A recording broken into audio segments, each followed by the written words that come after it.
7 years after I disappeared, my sister found my name on the organ donor registry. She stood in the transplant center, staring at the paperwork in the nurse's hands. Her brows knit as she looked at the photo attached to the file, along with the name I used to go by. "Where is he?" she asked. "He's in hospice on the 12th floor," the nurse answered quietly. "Today is the last day he'll still be conscious. The surgery is scheduled for tomorrow morning." Her expression turned cold as she headed upstairs. The moment she pushed open the door, she saw me sitting on the bed, writing my final letter. Landon. I looked up at her and smiled faintly. "You must have the wrong person, Ms. Bennett. My name is Jay Mercer, not Landon Bennett." She stepped toward the bed, her tone rigid. "Come home. Apologize to Mason, and I'll hire the best specialist in the country for you. That won't be necessary." I didn't even look up again as I signed the last line of the organ donation papers. I didn't do anything wrong. I'm not apologizing to anyone. After a long silence, Sherry Bennett let out a cold laugh. "You really haven't changed. 7 years later, and you're still pretending to be innocent." Her eyes narrowed, scanning me. "You're sick? What kind of illness needs surgery?" I smiled faintly. "Stage 4, glioblastoma, brain cancer." I glanced at the donation papers beside me. I figured my organs would do more good saving people than rotting underground. Something flickered across Sherry's face, but it vanished instantly, replaced by that same icy look. "Cut the act. Do you think playing pathetic is going to make me feel sorry for you?" Her gaze swept over the small hospice room, taking in the peeling walls, the worn folding chair, and the dying flowers by the window. "So life didn't work out after you left home? If you hadn't done those disgusting things back then, maybe you wouldn't have ended up like this." I lowered my eyes to my hands, now so thin, every bone showed clearly beneath the skin. I said nothing. "Landon." She said my old name softer this time, her voice cracking. "Are you really that sick?" I looked at her without blinking. "Why do you care, Ms. Bennett?" "Because I'm your sister." "No." My voice stayed calm. "Your brother died 7 years ago." Her face went pale with anger. "You really hate me that much? After everything that happened?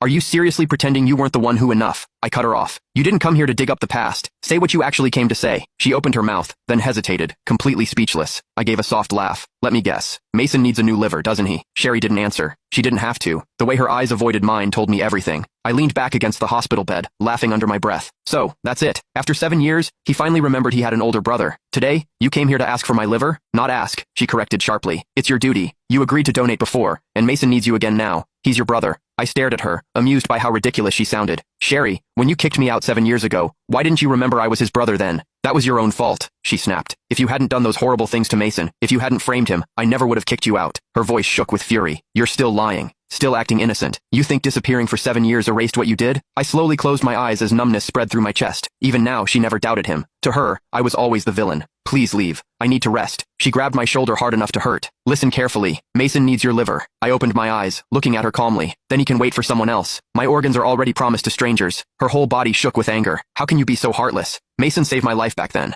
Without him, the Bennett family wouldn't even exist today, and you're nothing but an ungrateful parasite." I didn't answer, only turning my head toward the window. "Landon, let me make this clear," she said coldly as she released me. "If you refuse to save Mason, I won't let you have peace. I'll use every connection and every penny the Bennett family has to keep you alive. You'll spend the rest of your life wishing you were dead." I listened to her threat.